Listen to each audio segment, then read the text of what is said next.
नमस्ते दोस्तों, 31 अक्टूबर 2023 को आजादी के अमृत महोत्सव के कंक्लूजन पे हमारे प्रधानमंत्री माननीय नरेंद्र मोदी जी ने समस्त पार्टिसिपेंट्स के साथ मिलकर एक संकल्प लिया। हम शपथ लेते हैं कि भारत को 2047 तक विकसित राष्ट्र बनाने के सपने को साकार करेंगे। मोदी जी का कहना है कि 2047 तक वो भारत को एक विकसित राष्ट्र बना देंगे और 2024 लोकसभा इलेक्शन में अपनी जीत के लिए 400% कॉन्फिडेंट बीजेपी ने इसके लिए अपनी रूपरेखा भी तैयार करनी शुरू कर दी है। 26 जनवरी 2024 को भारत के 75वें गणतंत्र दिवस की थीम रखी गई थी विकसित भारत। फिर 1 फरवरी 2024 को अपने बजट भाषण में भी फाइनेंस मिनिस्टर निर्मला सीतारमण जी ने इस बात पे एम्फेसाइज किया कि 2047 तक बीजेपी इस देश को एक विकसित राष्ट्र बनाकर ही दब लेगी। We are working to make India a Viksit Bharat by 2047. इसके कुछ ही दिनों बाद 8 फरवरी 2024 को फाइनेंस मिनिस्टर निर्मला सीतारमण जी के द्वारा पार्लियामेंट में एक व्हाइट पेपर प्रेजेंट किया जाता है कि कैसे अपने 10 साल के टेन्योर में एनडीए सरकार ने इंडियन इकोनॉमी को फ्रेजाइल 5 की कैटेगरी से निकालकर दुनिया के टॉप 5 परफॉर्मिंग इकोनॉमीज में ला खड़ा किया है। और अगर वो इंडिया को टॉप 3 की कैटेगरी में नहीं ले जा पाए तो इसके लिए सारी जिम्मेदारी यूपीए सरकार की है।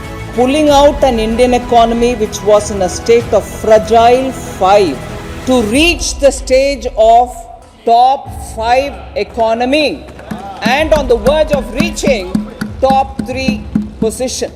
2014 में यूपीए सरकार ने एनडीए को एक फ्रेजाइल इकोनॉमी हैंडओवर की थी जो कि high inflation, high number of bad loans, weak rupee against dollar, intense corruption और पॉलिसी पैरालिसिस के कारण पूरी तरह से टूट चुकी थी। और एनडीए सरकार के पहले 5 साल तो कांग्रेस की गलतियां सुधारने में ही चले गए। आज की इस डिस्कशन में हम बीजेपी की इन्हीं क्लेम्स को डाइसेक्ट करेंगे कि क्या 2047 तक भारत का विकसित हो जाना संभव है।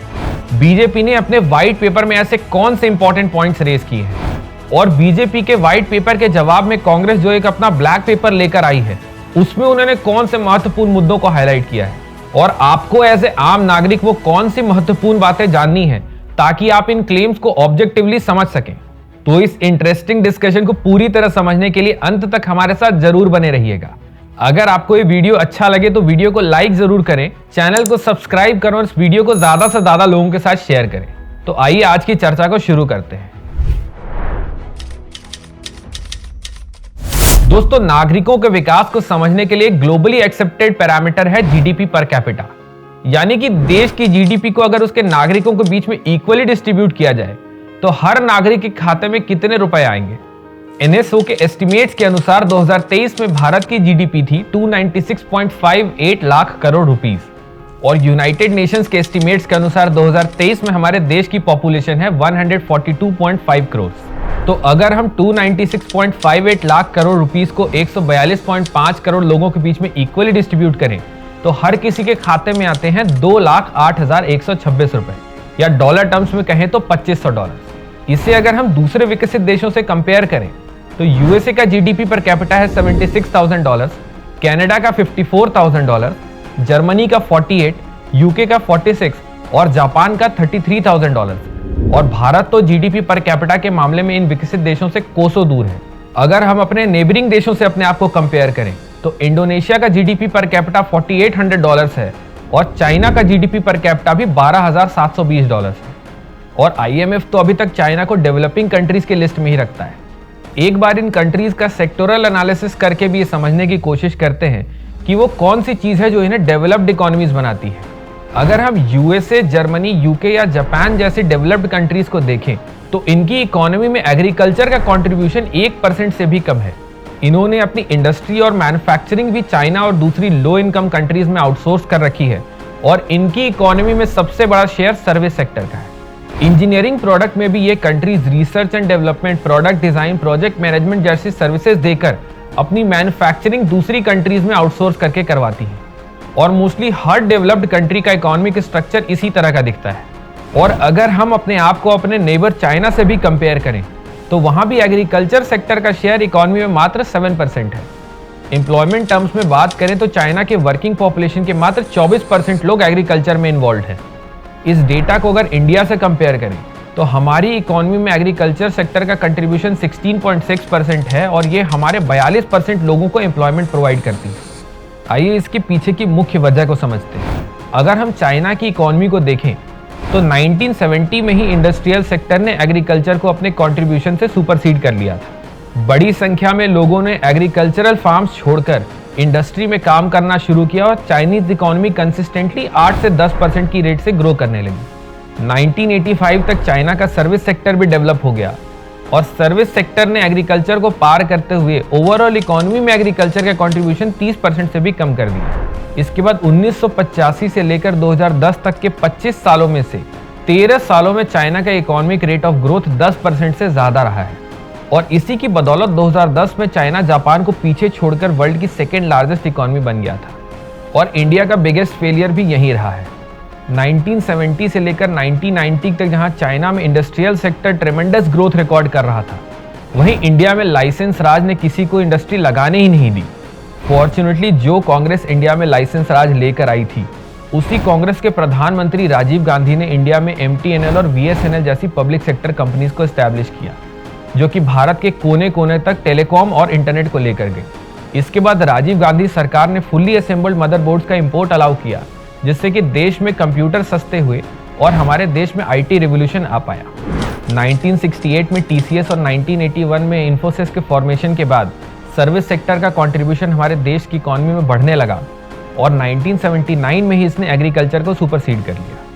लेकिन हमारे देश के इंडस्ट्री सेक्टर को अपने डेवलपमेंट के लिए 1991 के इकोनॉमिक लिबरलाइजेशन का इंतजार करना पड़ा। डिलेड स्टार्ट, इनकंसिस्टेंट पॉलिसीज और continuous shift in government focus होने के कारण हमारे देश की इंडस्ट्रियल सेक्टर ने कभी भी अपनी फुल पोटेंशियल से ग्रो किया ही नहीं और 1980 से लेकर आज तक हम अपने देश की डेवलपमेंट के लिए सर्विस सेक्टर के ऊपर डिपेंडेंट है। लेकिन इससे आगे की ग्रोथ सिर्फ सर्विस सेक्टर ला पाए ऐसा संभव नहीं है, क्योंकि देश की GDP में 55% कंट्रीब्यूट करने वाला सर्विस सेक्टर एम्प्लॉयमेंट के मामले में मात्र 33% कंट्रीब्यूट करता है। इसके पीछे की पहली वजह यह है कि सर्विस सेक्टर में सिर्फ हाईली स्किल्ड लोग एम्प्लॉय हो सकते हैं और अगर हम चाहें कि फार्म लेबरर से खेती छुड़वाकर उन्हें सर्विस सेक्टर में एम्प्लॉयमेंट दिलवा दें तो ऐसा संभव नहीं हो पाएगा। दूसरी वजह यह है कि सर्विस सेक्टर एक लेबर इंटेंसिव इंडस्ट्री नहीं है, तो अगर हम चाहेंगे कि बड़ी संख्या में फार्म लेबरर्स को सर्विस सेक्टर में मूव करें तो शायद सर्विस सेक्टर उतने लोगों को एब्जॉर्ब नहीं कर पाएगी। और तीसरी वजह है लोकेशन कॉन्स्ट्रेंट। गवर्नमेंट आज बरौनी में ऑयल रिफाइनरी, मधेपुरा में रेल इंजन का कारखाना और रायबरेली में रेल चक्के की फैक्ट्री लगा सकती है और इन जगहों से अच्छा प्रोडक्शन और अच्छा एम्प्लॉयमेंट दोनों जनरेट हो रहा है। लेकिन अगर वो चाहे कि बेगूसराय या मुरादाबाद में जाकर TCS का ऑफिस खुलवा दे तो वहां वो फिजिबल नहीं हो पाएगा, क्योंकि TCS को रिक्वायर्ड स्टाफ ही नहीं मिल पाएंगे। और ये एक मुख्य वजह है कि अगर हमें लार्ज स्केल पे लोगों को एग्रीकल्चर से दूर दूसरी एक्टिविटीज में एंगेज करना है तो ऐसा इंडस्ट्रियल सेक्टर के बड़े डेवलपमेंट के बिना संभव नहीं है। आइए अब ये भी देखते हैं कि 2047 तक हमारे देश का इंडस्ट्री सेक्टर और इकोनॉमी के दूसरे सेक्टर कैसे ग्रो करेंगे। देखिए, सर्विस सेक्टर और एग्रीकल्चर सेक्टर बहुत लंबे समय से 8% और 3% की रेट से ग्रो कर रहे हैं और क्योंकि इनमें कोई बहुत बड़ा पॉलिसी लेवल पे चेंजेस नहीं आ रहे हैं, हम ये अज्यूम कर सकते हैं कि आगे भी इतनी रेट से ग्रो करते रहेंगे। इंटरेस्टिंग एरिया है इंडस्ट्रियल सेक्टर, जहाँ पे गवर्नमेंट लगातार नए स्कीम्स ला रही है। ग्लोबल लेवल पे भी इंडिया एक मैन्युफैक्चरिंग हब के रूप में प्रोजेक्ट हो रहा है और कई देश इसे China+1 स्ट्रेटजी के अंदर कंसिडर करना शुरू कर चुके हैं। एनडीए गवर्नमेंट अपने पहले टर्म में सितंबर 2014 में मेक इन इंडिया स्कीम लेकर आई थी। फेवरेबल पॉलिसीज के साथ इसे कॉम्प्लीमेंट करने के लिए गवर्नमेंट ने 2016 और 2017 में अपना कैपिटल एक्सपेंडिचर भी बढ़ा दिया और इन इंटरवेंशंस की बदौलत 2016 में इंडस्ट्रियल सेक्टर ने अब तक की सबसे ज़्यादा 10% की ग्रोथ दर्ज की थी। लेकिन 2016 में ही डीमोनेटाइजेशन होने के बाद देश की इकोनॉमी के दूसरे सेक्टर्स की तरह इंडस्ट्री सेक्टर पे भी बुरा प्रभाव पड़ा। 2017 में भी गवर्नमेंट ने हाई केपेक्स इन्वेस्टमेंट कंटिन्यू रखा, लेकिन डीमोनेटाइजेशन और दूसरी मैक्रो इकोनॉमिक चेंजेस के कारण देश के इंडस्ट्री सेक्टर का इकोनॉमिक ग्रोथ 8% पर सीमित होकर रह गया। इसके बाद कोविड पैंडेमिक, रशिया यूक्रेन वार और इजराइल हमास वॉर के कारण मिडिल ईस्टर्न सेक्टर में हुई अनसर्टेनिटीज ने फेवरेबल गवर्नमेंट पॉलिसीज होने के बावजूद इंडस्ट्रियल सेक्टर को अपनी पूरी क्षमता से ग्रो नहीं होने दिया। लेकिन पिछले साल से गवर्नमेंट ने एक बार फिर से अपना कैपिटल एक्सपेंडिचर बढ़ा दिया है और 2022-23 और 2023-24 में गवर्नमेंट लगातार 3% ऑफ द जीडीपी से ज़्यादा अमाउंट कैपिटल एक्सपेंडिचर में इन्वेस्ट कर रही है। तो 2016 की ग्रोथ को बेंचमार्क करके हम एज्यूम कर सकते हैं कि आने वाले सालों में 2047 तक भी भारत का इंडस्ट्रियल सेक्टर एटलीस्ट 10% की रेट से तो ग्रो करेगा ही। अगर हम ऐसा एज्यूम करें कि 2024 से लेकर 2047 तक एग्रीकल्चर सेक्टर, सर्विस सेक्टर और इंडस्ट्री सेक्टर 3%, 8% और 10% की रेट से ग्रो करेंगे, तो 2047 में भारत की जीडीपी 25.2 ट्रिलियन डॉलर्स हो जाएगी। आपके रेफरेंस के लिए बता देता हूं कि 2022 में यूएसए की जीडीपी 25.4 ट्रिलियन डॉलर्स थी। 2047 में एग्रीकल्चर सेक्टर का शेयर 5% से कम हो जाएगा और 2030 में एग्रीकल्चर का कंट्रीब्यूशन 10% से कम हो सकता है। और अगर हम करंट पॉपुलेशन ग्रोथ को ही एज्यूम करें तो 2047 तक हमारे देश की जनसंख्या 172.5 करोड़ हो सकती है। और अगर 25.2 ट्रिलियन डॉलर्स को 172.5 करोड़ लोगों के बीच में डिस्ट्रीब्यूट किया जाए तो हर किसी के खाते में 14,600 डॉलर्स आते हैं, जो कि चाइना के आज के जीडीपी पर कैपिटा 12,700 डॉलर से 2,000 डॉलर ज़्यादा है। And this definitely looks doable. और अगर इंडियन इकोनॉमी को दूसरी कंट्री से फाइनेंशियल और स्ट्रेटेजिक सपोर्ट मिला, जो कि मोदी जी के फॉरेन रिलेशंस को देखकर लगता है कि डेफिनेटली मिलेगा, तो इंडियन इकोनॉमी इससे भी ज़्यादा ग्रोथ रेट दर्ज कर सकती है। आइए अब अपने डिस्कशन के दूसरे एजेंडा पे चलते हैं और बीजेपी के व्हाइट पेपर को एनालाइज करते हैं। अपने व्हाइट पेपर में बीजेपी ने कांग्रेस के ऊपर mismanagement of economy, high inflation और high number of bad loans का आरोप लगाया है। बीजेपी का कहना है कि 2004 में कांग्रेस ने वाजपेयी जी से एक हेल्दी इकोनॉमी इनहेरिट की थी, जो कि 8 से 8.5% की रेट पे ग्रो कर रही थी। और अगले 10 सालों में अपने करप्शन, मिसमैनेजमेंट और पॉलिसी पैरालिसिस से वो सेम इकोनॉमी की ग्रोथ रेट को 5 से 6% की रेट पर लेकर आ गए। वाजपेयी सरकार ने अपने कार्यकाल में पब्लिक सेक्टर बैंक्स के नॉन परफॉर्मिंग एसेट्स को 16% से घटाकर 7.8% ले आए थे। लेकिन यूपीए की सरकार आते ही उन्होंने इन बैंक्स को फोर्स किया अपने पसंद के लोगों को लोन देने के लिए, और सितंबर 2013 तक इन पब्लिक सेक्टर बैंक्स के नॉन परफॉर्मिंग एसेट्स दोबारा से 12.3% हो गए। क्रेडिट स्विस की रिपोर्ट बताती है कि मार्च 2012 में इन पब्लिक सेक्टर बैंक्स के 39 लाख करोड़ के लोन में से 8.6 लाख करोड़ ऐसे कस्टमर्स को दिए गए थे जिनका इंटरेस्ट कवरेज रेशियो 1 से कम था, यानी कि अपनी इनकम से ये कंपनीज अपने इंटरेस्ट की ईएमआई नहीं पे कर पाती। और क्रेडिट स्विस की रिपोर्ट ये भी बताती है कि इन बैड लोन्स में से 44% यानी कि 3.8 लाख करोड़ के लोन्स तो ऐसे थे जिन्हें कि पब्लिक सेक्टर बैंक्स ने अभी तक प्रॉब्लमेटिक एसेट्स की कैटेगरी में डाला ही नहीं था, और अगर उन्हें इंक्लूड कर लिया जाए तो ग्रॉस एनपीए परसेंटेज 12.3% से भी कहीं ज़्यादा हो जाएगा। आपके रेफरेंस के लिए फिर से बता देता हूँ कि बैंकिंग सेक्टर में लगातार रिफॉर्म होने के कारण सितंबर 2023 में पब्लिक सेक्टर बैंक्स का ग्रॉस एनपीए मात्र 4.4% है। अब इसे आप यूपीए सरकार के 12.3% से कंपेयर करिए, तो यूपीए सरकार ने पब्लिक सेक्टर बैंक्स को डैमेज तो किया था और इसमें कोई दो राय नहीं है। और हाई एनपीए होने के कारण ये बैंक जरूरतमंद नागरिकों को लोन नहीं दे पा रहे थे। एनडीए सरकार का ये भी आरोप है कि यूपीए गवर्नमेंट के 10 सालों में एवरेज इन्फ्लेशन रेट 8.2% थी, और गरीबों की आवाज कही जाने वाली कांग्रेस के आखिरी 5 सालों में तो इन्फ्लेशन रेट हर साल लगभग 10% या उससे ज्यादा रही। इसके जवाब में क्रिटिक्स कहते हैं कि 2008 में क्रूड ऑयल के प्राइसेस $140 पर बैरल थे, जो कि आज के $77 पर बैरल के डबल से भी ज्यादा है। और 2008 की फाइनेंशियल क्राइसिस के कारण गवर्नमेंट को अपनी स्पेंडिंग बढ़ानी पड़ी थी ताकि इकोनॉमी में स्लो डाउन ना आए, और इसी हाई गवर्नमेंट स्पेंडिंग और हाई क्रूड ऑयल प्राइसेस के कारण देश में इन्फ्लेशन ऑल टाइम हाई था। लेकिन सोचने वाली बात यह है कि ये तो 2008 की बात थी। उसके बाद से 2014 तक एक बार भी कांग्रेस इन्फ्लेशन रेट को 9% से नीचे नहीं ला पाई। बीजेपी का अगला आरोप भी इसी गवर्नमेंट स्पेंडिंग के ऊपर है कि इकोनॉमिक स्लोडाउन की सिचुएशन में कैपिटल इन्वेस्टमेंट करके लोगों को रोजगार देने की जगह कांग्रेस ने अपना सारा खर्चा पॉपुलिस्ट मेजर्स और फ्रीबीज के ऊपर कर दिया, जिससे कि इकोनॉमी में सिर्फ इन्फ्लेशन बढ़ा और कोई भी प्रोडक्टिविटी ऐड नहीं हुई। बीजेपी गवर्नमेंट का क्लेम है कि जहां वो हर साल 10,000 किलोमीटर से ज़्यादा के हाईवेज बना रही है, वहीं यूपीए सरकार ने अपने पूरे 10 सालों में मात्र 16,000 किलोमीटर के हाईवेज बनाए थे। लेकिन इस क्लेम को हम वैलिडेट नहीं कर सकते हैं, क्योंकि 2018 से पहले हाईवे चाहे 1 लेन का हो, 2 लेन का हो या 4 लेन का हो, 1 किलोमीटर को 1 किलोमीटर माना जाता था। इसे 2018 में चेंज करके लेन किलोमीटर में कन्वर्ट कर दिया गया है, यानी कि 1 किलोमीटर लंबे 4 लेन के हाईवे को 4 किलोमीटर माना जाएगा। लेकिन बीजेपी सरकार की ये बात सही है कि गवर्नमेंट का कैपिटल एक्सपेंडिचर, जो कि as percentage of total expenditure 2003-04 में 31% था और आज की डेट में 28% है, वो यूपीए गवर्नमेंट के कार्यकाल में मात्र 16% था। इसके अलावा coal block scam, 2G scam, retrospective taxation और पॉलिसी पैरालिसिस के कारण देश से फॉरेन कैपिटल बाहर जाने लग गया। फॉरेन इन्वेस्टमेंट में कमी आई और देश की इकोनॉमी ग्रोथ 5 से 6% पे ठहर के रह गई। और बीजेपी सरकार का यही आरोप है कि कांग्रेस के इस मिस गवर्नेंस के कारण वो देश का डेवलपमेंट पूरी तरह से नहीं कर पाए। बीजेपी के व्हाइट पेपर के जवाब में कांग्रेस अपना ब्लैक पेपर 10 साल अन्याय के काल लेकर आई है।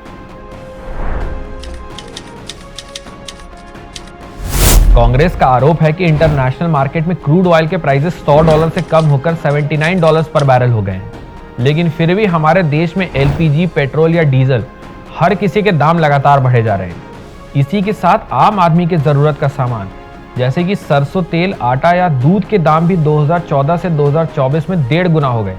अगर आप इन बढ़े हुए प्राइसेस को सीधे सीधे देखें तो ये डेफिनेटली गलत लगता है, लेकिन गौर करने वाली बात यह है कि ये दाम 10 सालों के ऊपर बढ़े हैं और अगर हम इनका एनुअल ग्रोथ रेट देखें तो वो मात्र 4 से 5% है, जो आरबीआई के अलाउड 6% के थ्रेशोल्ड से कम ही है। और रही बात पेट्रोल, डीजल और एलपीजी के प्राइसेस के बढ़ने की बात, तो लंबे समय से government in oil marketing companies को फंड कर रही थी और क्रूड ऑयल के प्राइसेस कम होने पे गवर्नमेंट को अपॉर्चुनिटी मिली कि वो इन कंपनीज को इंडिपेंडेंट बनाए और अपना खर्चा ज्यादा प्रोडक्टिव एसेट्स के ऊपर में करे। कांग्रेस का दूसरा आरोप है कि बीजेपी गवर्नमेंट ईडी और सीबीआई जैसी सेंट्रल एजेंसीज को अपोजिशन लीडर्स के अगेंस्ट यूज कर रही है। जहां यूपीए कार्यकाल में 2004 से 2014 तक ईडी और सीबीआई ने 26 और 72 इन्वेस्टिगेशंस कंडक्ट किए थे, वहीं 2014 के बाद ईडी और सीबीआई ने 121 और 124 इन्वेस्टिगेशंस कर लिए हैं। और गौर करने वाली बात यह है कि 95% of these investigations are against opposition parties. और अरविंद केजरीवाल जैसे कई लीडर्स ये भी क्लेम करते हैं कि उन्हें गवर्नमेंट की तरफ से ऑफर आता है कि अगर उन्होंने बीजेपी को ज्वाइन कर लिया तो उनके अगेंस्ट सारे चार्जेस ड्रॉप कर दिए जाएंगे। सिक्के का दूसरा पहलू ये है कि कांग्रेस सरकार ने घोटाले भी बहुत किए हैं और 2009 के prevention of money laundering act के अमेंडमेंट ने ईडी को बहुत ज्यादा पावर्स दे दिए हैं और इसलिए वो अपने इन्वेस्टिगेशंस खुल के कर पा रही है और कांग्रेस के लोगों को धर दबोच रही है। कांग्रेस का तीसरा और सबसे महत्वपूर्ण आरोप यह है कि बीजेपी ने देश में एम्प्लॉयमेंट के लिए कुछ नहीं किया। 2012 में जहां इस देश में 1 करोड़ लोग अनएम्प्लॉयड थे, वही अनएम्प्लॉयमेंट का नंबर 2022 में 4 करोड़ हो चुका है। हालांकि गवर्नमेंट की पीरियोडिक लेबर फोर्स सर्वे का डेटा ये बताता है कि देश में अनएम्प्लॉयमेंट रेट 2017-18 के 6% से कम होकर 3.2% हो चुका है। लेकिन जैसा हम अलग अलग मीडिया रिपोर्ट्स में देखते हैं कि अनएम्प्लॉयमेंट को लेके पब्लिक का गवर्नमेंट के अगेंस्ट जो डिस्ट्रेस है वो कहीं से भी कम नहीं हो रहा है। उत्तर प्रदेश में पीओन की वैकेंसी निकलती है तो उसमें पीएचडी होल्डर्स अप्लाई करते हैं। 25 साल से नीचे की उम्र के ग्रेजुएट्स में अनएम्प्लॉयमेंट परसेंटेज 42.3% है और डेफिनेटली गवर्नमेंट को इस दिशा में अभी बहुत ज्यादा काम करना बाकी है।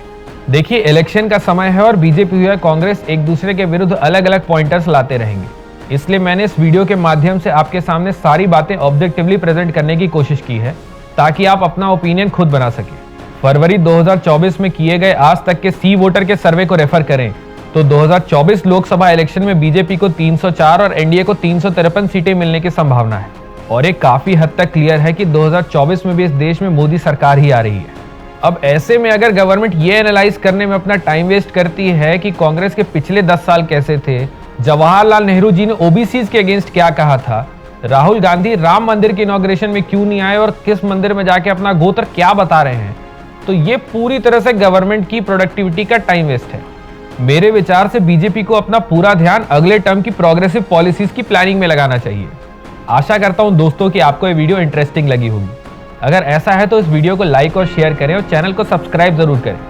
मिलता हूं आपसे नेक्स्ट वीडियो में, तब तक के लिए नमस्कार, धन्यवाद।